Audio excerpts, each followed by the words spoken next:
ख़वातीन हज़रात अस्सलाम वालेकुम। आईना टीवी में आपको खुशामदीद कहते हैं और मैं हूं मोहम्मद यूनुस अली नूर। नाज़रीन, आलमी सियासी फसाद पर इस वक्त शतरंज का दिलचस्प खेल जारी है और खींचातानी लगी हुई है।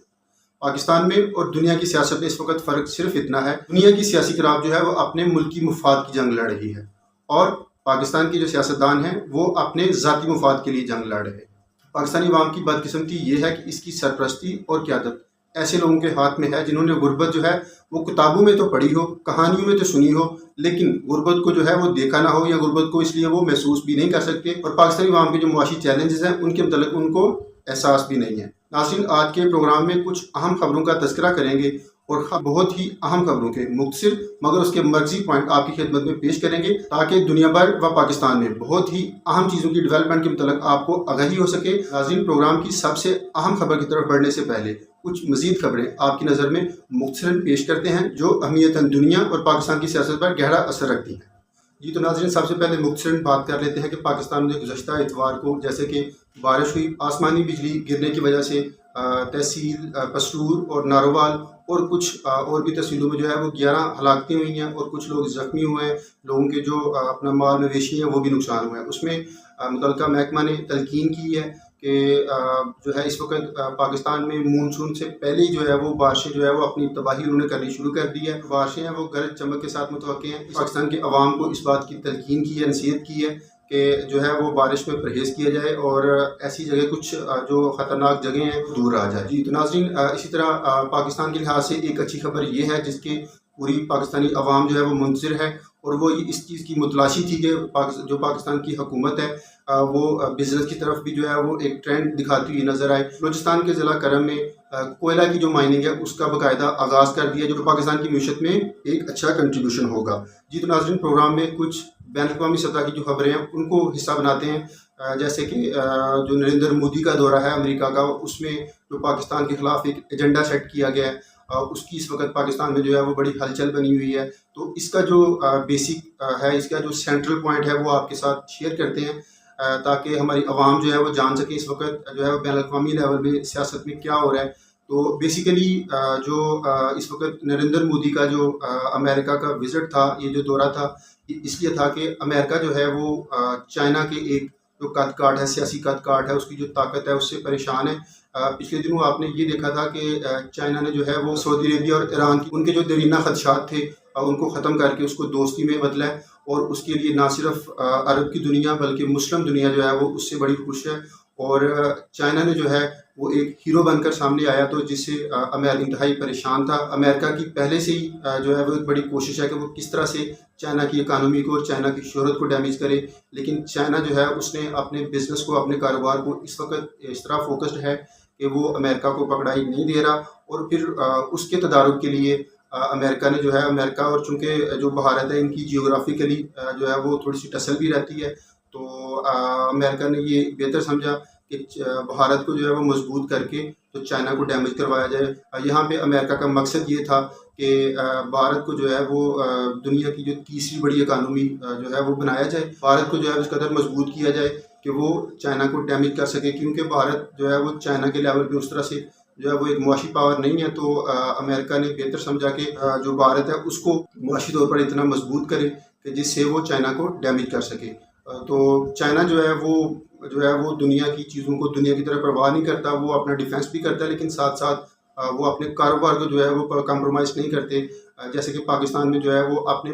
ज़ाती मुफाद की खातिर तो पाकिस्तान का कारोबार है उस पर कंप्रोमाइज़ कर लिया जाता है। जैसे कि हम इस वक्त जो है अपनी बेल्ट में सबसे लोएस्ट और हम सबसे गरीब मुल्क हो चुके हैं, हमारे जो ज़र मुबादला के ज़खायर हैं वो 4 अरब डॉलर के हो चुके हैं, वो भी किसी के हैं। तो चाइना जो है वो मतलब इस वक्त बड़ी हाई फाई मईशत में बैठा हुआ है, तो इसलिए अमेरिका ने कोई इस तरह का उनके साथ एजेंडा तय किया कि हम भारत को जो है वो मजबूत करें, इस काबिल हो सके कि वो चाइना को डिफेंड कर सके और चाइना को डैमेज कर सके। जी तो चाइना जो है वो मैंने आपको पहले भी बताया कि वो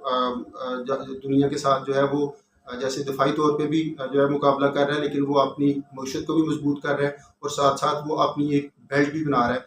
वो एक अपना ब्लॉक बना रहा है। चाइनीज़ प्रेसिडेंट हैं, उन्होंने जो है वो रशिया का विज़िट किया, जो रशिया और यूक्रेन की जंग लगी हुई है उसमें उन्होंने रशिया को भी अपने साथ लगाया। फिर रशिया के जो वज़ीर हैं वो चाइना आए, अपनी दोस्ती जो है वो आपस में बढ़ाई है اور ایک مضبوط ملک کو مزید اپنے بلاک میں جو ہے لینے کی کوشش کی ہے۔ تو یوں چائنا جو ہے وہ معاشی اور سیاسی استحکام کے ساتھ ساتھ وہ ایک بلاک بھی بنا رہا تھا، اور اس بلاک سے پریشان ہونے کی وجہ سے جو امریکہ ہے چائنا کو ڈیمیج کرنے کے لیے، بھارت کو مضبوطی کے لیے انہوں نے کچھ آپس میں کانٹیکٹ کیے ہیں۔ یہ تو ناظرین اگلی اہم خبر یہ ہے کہ پاکستان میں اس وقت جو ہے وہ مساق معیشت کی شنید ہے۔ مساق معیشت کرنا اچھی بات ہے، لیکن پاکستانی عوام کے ساتھ مذاق یہ ہے کہ جو اتنے بھی لوگ مساق معیشت کر رہے ہیں ان کی اپنی جائیدادیں، ان کے اپنے جو بیلنسز ہیں، ان کی اپنا جو رہن سہن ہے وہ سارا بیرون ملک ہے۔ پاکستان اس وقت جو ہے وہ ایک ایک روپے کے لیے جو ہے وہ کشکول لیے پوری دنیا میں مانگ رہے ہیں۔ تو یہ جو ہمارے سیاستدان ہیں یہ اتنے مطلب بلند و بالا ان کے جو ہے وہ اسٹیٹمنٹس ہوتی ہیں پاکستان کی محبت کے لیے، اپنی جانیں تک قربان کرنے کے لیے تیار ہوتے ہیں، لیکن ان کو چاہیے کہ یوں جو ہے بڑے بولنے سے نہیں، وہ اپنی جتنی بھی جائیدادیں ہیں مساق معیشت کرنے سے پہلے اپنی تمام جائیدادیں، اپنے تمام بزنسز جو ہیں وہ پاکستان لے آئیں۔ تو یہ ہی ان کا جو ہے وہ بڑا ایک اہم قدم ہوگا پاکستان کے لیے، اور یہ پاکستان کے ساتھ وفا کا ایک ثبوت ہوگا، لیکن ایسا کریں گے نہیں۔ مساق معیشت صرف عوام کی آنکھوں میں ایک دھول جھونکنے کی مانند ہے، ادروائز ان کا پاکستان کے لیے ایک جو ہے وہ مثبت معنوں میں یا صحیح معنوں میں پاکستان کی وفا ان کے دلوں میں نہیں ہے۔ جی تو ناظرین پھر اگلی اس وقت جو خبر جو ملک پاکستان میں اس وقت معمہ بنی ہوئی ہے، وہ دبئی میں اس وقت جو میٹنگ چل رہی ہے جو پی ڈی ایمز کی، تو اس کو جو اپنا پاکستان کے مبصرین ہیں اس کو ایک جمعہ بازار کا نام دے رہے ہیں، اور وہ بتا رہے ہیں کہ وہاں کے عوام کے لیے کچھ بھی ڈسکس نہیں ہو رہا۔ عوام جس کے پاس کھانے کے لیے پیسے نہیں ہیں، جو اپنا گزشتہ سال جو سیلاب آیا تھا اس کے جو متاثرین ہیں، ابھی تک جو عوام نے وعدے کیے تھے اس کی امداد کے منتظر ہیں، لیکن ان کی کوئی ڈسکشن نہیں کر رہا۔ ان کے لیے کوئی بھی دبئی، قطر یا کسی ملک میں کوئی کسی قسم کی بیٹھک نہیں ہو رہی۔ یہ صرف وہاں پہ کیا حصہ کس کو دینا ہے، کیا حصہ کس کو ملے گا، اس کے لیے ساری یہ بیٹھک سجی ہوئی ہے۔ جی تو ناظرین یہاں پہ انٹرنیشنلی میں آپ کے ساتھ ایک اور خبر شیئر کرتا جاؤں گا۔ آپ کو پتہ ہے کہ جو حادثات اس وقت پیش آئے ہیں، جو ہے ایک جو یونان کے سمندر میں جو ہے وہ ایک کشتی ڈوبی ہے، اور دوسرا ایک آبدوز جو کشتی ڈوبی ہے بھوک مٹانے کے لیے انہوں نے اپنی جان کا رسک لیا، اور دوسری جانب جو آبدوز ڈوبی ہے وہ ایک اشرافیہ لوگ تھے۔ اور یہاں پہ جو ہے وہ مبصرین نے دو قسم کی رائے پیش کی ہے کہ جو یونان میں جو کشتی ڈوبی ہے وہ جانیں زیادہ ضروری ہیں، وہ جو ایشو ہے وہ زیادہ قابل ذکر ہونا چاہیے تھا، جبکہ یہاں پہ ہوتا الٹ یہ ہے کہ جو اشرافیہ کے لوگ ہیں ان کو زیادہ ڈسکس کیا جاتا ہے۔ یہ ایک اچھی چیز یہ ہے کہ البتہ یہاں پہ لوگ بولنا شروع ہو گئے ہیں کہ غریب کے لیے اب لوگ بولنا شروع ہو گئے ہیں۔ یہ اس وقت دنیا میں پاکستان میں جو ہے ایک تبدیلی اس کو ہم ضرور کہہ سکتے ہیں کہ ایٹ لیسٹ لوگوں کے دلوں میں یہ خیال تو آیا ہے کہ غریب کے لیے بھی آواز اٹھائی جائے، کیونکہ پاکستان کی میڈیا یا انٹرنیشنل جو میڈیا ہے وہ صرف اور صرف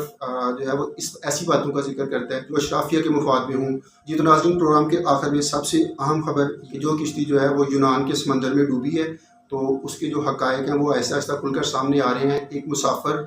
جو اس کے متعلق سارا تجربہ رکھتا تھا، اور وہاں پہ کس طرح سے سفر کیا جاتا ہے اور کس طرح سے لوگوں کو جو ہے وہ پریشانیاں بیچ میں آتی ہیں، وہ اس نے سارا بیان کیا ہے۔ آئیے میں آپ کو پڑھ کے سناتا ہوں، اور اس سے یہ ہوگا کہ آپ کو آگاہی ملے گی۔ تو جب آپ یہ مشکلات جانیں گے تو یقیناً آپ اپنے بچوں کو کبھی بھی زندہ صرف انسانوں کے حوالے نہیں کریں گے کہ وہ کس طرح کا سلوک کرتے ہیں۔ آئیے ناظرین جانتے ہیں۔ ان کا کہنا ہے کہ یہ عبرت انگیز سفر ابتدائی مراحل میں ہی انسانی اسمگلنگ کی صورت میں شروع ہوتا ہے اور اغوا کاروں کی شکل اختیار کر لیتا ہے، اور بھاری معاوضوں کی ادائیگی باوجود اپنی منشا سے غیر قانونی راستوں سے اجنبی ممالک میں اسمگل ہونے کے خود کو ان غیر انسانی اسمگلروں کو حوالے کر دیتے ہیں، جنہیں اغوا کاروں کی طرح یرغمال بنا لیتے ہیں، یعنی ان پر بے منع تشدد کی ابتدا ہو جاتی ہے۔ ان کا کہنا ہے کہ بھوک، پیاس، تشدد اور بلیک میلنگ سے نامعلوم منزل کی جانب شروع ہونے والا یہ سفر بڑھتا ہوا ہر قدم اپنی ہولناکی کا احساس دلاتا ہے۔ کوئٹہ پہنچے تو ایک ہوٹل میں یہ سوچتے ہوئے اگلی منزل پر کیسا کھانا ملے گا، پیٹ بھر کر کھانا کھایا۔ اتنی دیر میں ڈبل کین ڈالے آ گئے، اور انسانی اسمگلروں اور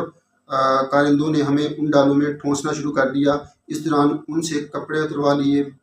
پیسے، موبائل فون اور دوسری اشیاء چھین لی، اور ایک ڈالے میں 40 کے لگ بھگ بندے بھر دیے اور بارڈر کی جانب روانہ ہو گئے۔ اور بارڈر کی طرف ہونے والا 6 گھنٹے سفر، یہ سفر 6 گھنٹے کا، یہ سفر 6 ماہ سے جتنا لگا، اور راستے میں ہمیں یہ بتایا گیا کہ ہم مسافر نہیں بلکہ قیدی کی طرح ان کے ساتھ ہوں گے۔ اس دوران انسانی اسمگلروں یا اغوا کاروں کے گروہوں درمیان کسی بات پر جھگڑا ہو گیا، اور ان کے درمیان فائرنگ شروع ہو گئی۔ लेकिन इनका तो कोई नुकसान नहीं हुआ। अलबत्ता हमारे कुछ लोग जो ज़ख्मी हो गए, जिन्होंने वो ज़ख्मी हालत में छोड़कर आगे बढ़ गए, और इस दौरान उन्होंने यरगमालूम को गाड़ी से उतार कर पैदल चलने का हुक्म दिया और ईरान बॉर्डर तक दुश्वार गुजार और ख़तरनाक रास्ते भूख प्यासे 6 घंटों से ज़्यादा वक्त में तय हुआ। इसके बाद दुश्वार गुजार पहाड़ी सिलसिला 3 से 4 रोज़ के पैदल सफ़र के बाद तय हुआ। दुश्वारियों और परेशानियों का ये सिलसिला आखिरी पड़ाव तक जारी रहता है और मुजरमों या इंसानी स्मगलों का वतीरा है कि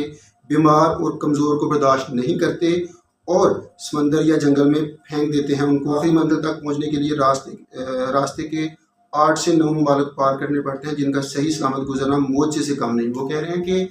मतलब ये रास्ता जो है, ये सफ़र जो है वो भूख प्यास और मतलब जो है वो ब्लैक मेलिंग से शुरू होता है, और जो ये शुरू होता है और हर मरहला जो है वो एक मौत की मानद होता है। इसको क्रॉस कर जाना एक मोज़े की मानद होता है। तो उनका कहना है कि मतलब जो है वो रास्ते में अगर किसी भी किस्म की परेशानी आ जाती है तो जो सरप्रस्त एजेंट्स होते हैं, इंसानी स्मगलर होते हैं, वो फिर साथ नहीं देते। मुश्किल हालात में वो जो है वो वहाँ पे तने तनहा छोड़कर फिर आपने अपनी मदद आपके तहत जो है वो फिर अगर आप कुछ कर सकें, लेकिन क्या कर सकते हैं, आपको तो रास्ते का पता नहीं होता। और जो उस ग्रोह से कोई बीमार हो जाता है या कोई अगर जो है वो कमज़ोर थक जाता है तो उनको वो फेंक देते हैं उधर ही, और ये मतलब जो है वो जो मतलब सही सलामत चल रहे होते हैं उनको साथ लेके चलते हैं, ताकि पीछे से जो फोर्सेस पीछा कर रही होती हैं ऐसे लोगों की जो तलाश में होते हैं, हम इन दरिंदों के हवाले जो अपने बच्चों को कर देते हैं। फिर आगे वो कहते हैं सिर्फ पाकिस्तान के अंदर 1 हफ्ते तक दुश्वारियाँ बर्दाश्त करने के बाद जब ईरान की हदूद में दाखिल हुए तो वहाँ इंसानी स्मगलरों का गिरोह मौजूद पाया, जिनकी ज़िम्मेदारी हमें तुर्किया की सरहद पर मौजूद तुर्किया के इंसानी स्मगलरों के हवाले करना था। मज़ीद उनका कहना है कि उन्होंने मुसाफिरों को पहले से मौजूद करोला कारों में सवार करना शुरू किया और एक गाड़ी में गुंजाइश ना होने की वजह से 18 लोगों को डिग्गी में और सीटों में ठूंस दिए और रवाना हो गए। और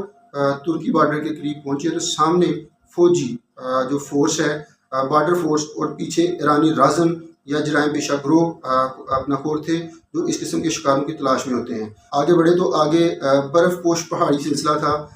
जैसे फ़ौजियों और खोरदे ग्रोहों से बचकर निकल जाना नामुमकिन नहीं तो मुश्किल ज़रूर है। खोरदे ग्रुपों के हथे चढ़ने वाली नई मुसीबतों में फंस जाते हैं। कहता है कि जो इन ग्रुपों के हथे चढ़ते हैं वो नई मुसीबतों में फंस जाते हैं, क्योंकि अपना ये जो ग्रुप होते हैं ये उनको जो है वो अपनी उसमें तहवील में ले लेते हैं। फिर उनके जो घर वाले होते हैं उनको वीडियो कॉल्स करते हैं और उनको फिर तशद्दुद का निशाना बनाते हैं और घर वालों को कॉल करके कि आपका बच्चा जो हमारी तहवील में है, आप इतना तावान भेजें तो हम आपके बच्चों को जो है वो रिलीज़ कर देंगे। बच्चे के ऊपर उन्होंने फिर जो है वो खंजर और असलहा जो है वो ताना होता है और इन्हें मतलूबा रकम भेजने पर मजबूर कर देते हैं। सफ़र के दौरान अगर ज़िंदा रहना है तो हर कदम पर पैसे देने पड़ते हैं, वरना ये लोग पकड़े जाते हैं और बॉर्डर फोर्स या पुलिस के हवाले कर देते हैं और रास्ते के तमाम सरहदों के रास्ते पाकिस्तान के वफाकी तहकीकाती अदारे FIA के हवाले कर दिया जाता है। जी तो नाज़रीन, ये आप जो है वो हालात देख रहे थे, हालात जान रहे थे ये किस कदर जो है वो बच्चों के लिए मुश्किलात होती हैं और किस तरह वो एक दरिंदों से एक तो जंगलों से गुजरते हैं, एक तो जो है वो समंदर का जो ख़तरनाक सफ़र है वो कर रहे होते हैं, और दूसरी तरफ वहाँ की जो सिक्योरिटी फोर्सेस होती हैं उनका डर और पीछे जो राजन होते हैं उनका डर। तो हर तरफ उनके लिए जो है वो एक परेशानियाँ ही परेशानियाँ होती हैं। इसलिए वो कह रहे हैं कि यहाँ से बच के निकलना एक मौत की मानद होता है। ये बड़ी अहम आगाही थी जो हमने आईना TV के तवज्जुह से हकीकी आईना आपको दिखा रहे हैं। बच्चों को जो है वो अच्छी तालीम दें, अच्छा हुनर सिखाएँ और वो पाकिस्तान में या फिर कोई ऐसे अपना ममालिक जहाँ पे जाना आसान है, वो अपने फ़न का इजहार कर सके और अपने लिए अपनी ज़िंदगी का जो ज़ाती राह है वो कमा कर तो अपनी ज़िंदगियों को कम से कम रिस्क में ना डालें। सो इस प्रोग्राम और इस खबर की अहमियत को जानते हुए आप लोगों से गुजारिश कि इस लिंक को जो है वो ज़्यादा से ज़्यादा लोगों की तरफ शेयर करें और जो है वो चैनल को सब्सक्राइब करें,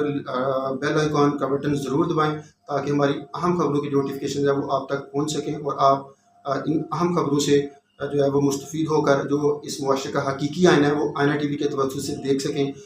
इसी के साथ अपने मेज़बान मोहम्मद यूनुस अली नूर को इजाज़त दीजिए। मिलते हैं अगले अहम प्रोग्राम में। अल्लाह हाफ़िज़।